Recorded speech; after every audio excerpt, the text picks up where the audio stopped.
Hey again, everyone. I thought I'd try something a little different today. I brought a book of poems by Shel Silverstein.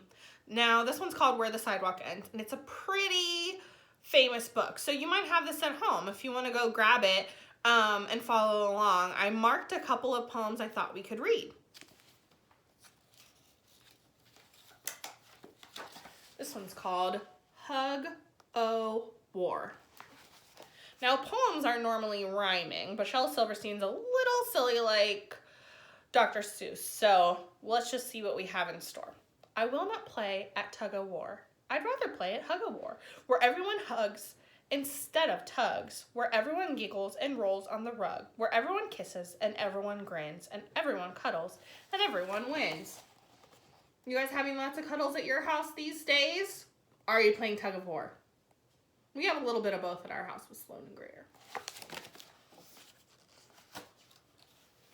Now this, friends, is a long poem, but it's my favorite Shel Silverstein poem of all time, and that's because it's about a girl named Sarah, just like me.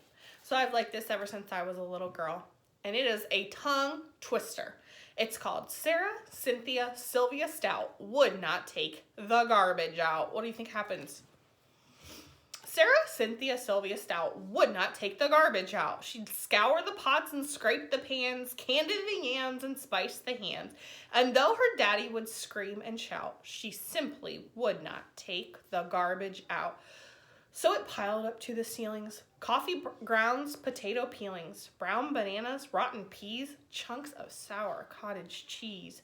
It filled the can, it covered the floor. It cracked the window and blocked the door. With bacon rinds and chicken bones, drippy ends of ice cream cones, prune pits, peach pits, orange peel, gloppy glumps of cold oatmeal, pizza crust and withered greens, soggy beans and tangerines, crust of blackburn buttered toast, gristly bits of beefy roast. The garbage rolled on down the hall. It raised the roof, it broke the wall. Look at that garbage. Greasy napkins, cookie crumbs, globs of gooey bubble gum, cellophane from green bologna, rubbery, blubbery macaroni, peanut butter caked and dry, curdled milk and crust of pie, moldy melons, dried up mustard, eggshells mixed with lemon custard, cold French fries and rancid meat, yellow clumps of cream of wheat. At last the garbage reached so high that finally it touched the sky. All the neighbors moved away, and none of her friends would come to play. And finally, Sarah Cynthia Stout said, "Okay, I'll take the garbage out." But then, of course, it was too late. The garbage reached across the state, from New York to the Golden Gate, and there in the garbage she did hate. Poor Sarah met an awful fate. This I cannot now relate, because the hour is much too late. But children, remember Sarah Stout, and always take the garbage out. What do you think, friends? Let's see if we've got another poem to read. How about pancake? Do you like to eat pancakes, friends? We normally make pancakes at our house on Saturdays.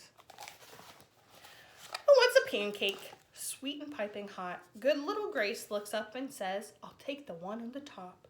Who else wants a pancake fresh off the griddle? Terrible Teresa smiles and says, "I'll take the one in the middle." What do you think's going to happen if she takes the one in the middle? Are they all going to come crashing down? Okay, here's a good one for this time that we're going through right now. For sale. One sister for sale. One sister for sale. One crying and spying young sister for sale. I'm not really kidding. So who'll start the bidding? Do I hear $1, a nickel, a penny? Oh, isn't there any one kid who will buy this old sister for sale? This crying and spying young sister for sale? Do you have a sister or brother for sale at your house right now?